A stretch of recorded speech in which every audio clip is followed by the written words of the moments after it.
Brooksaw Antiques here. Today we have this 1938 Corona Standard Vintage Portable Typewriter. I'm going to show you how to use the functions and make sure they all work. First thing we're going to do is set the margins. You can do that by flipping this panel forward and setting them from the front. But to show you how they look from the back, you just push them down like this and move them. And you need to have them in between the paper fingers in the front so you don't type over those fingers. And adjust these fingers too, side to side.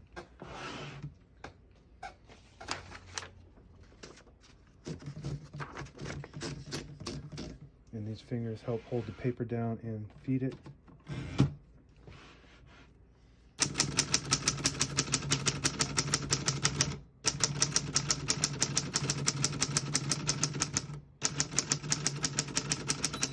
Once you hear the bell, you're at the end of the margin. This line space gets you back to the beginning. It skips 1, 2, or 3. Right now we have it on single, but if you want double, you just put the switch right here in the middle. Skips 2, 1 more, skips 3. That works good. We're gonna keep it on single for now and finish typing.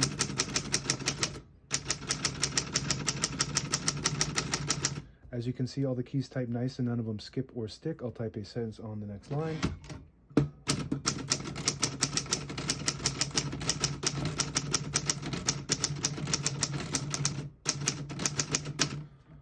Very nice typing machine.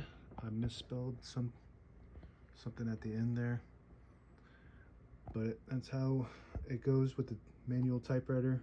No autocorrect. This one is special because it has math symbols. As you can see, it's got a square root on the 7 and fractions towards the right, division, and a pi. So pretty cool.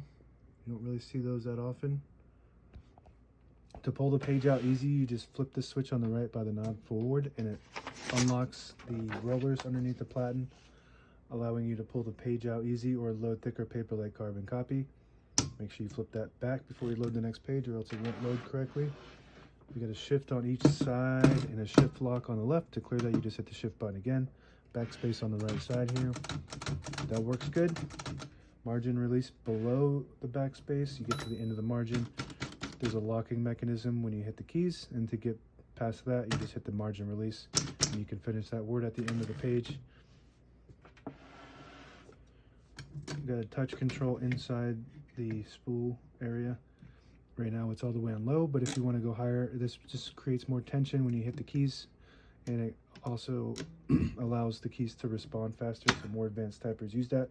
On the right side here, we have the color selector switch. Right now we have it on the top, which prints the top portion of the ribbon.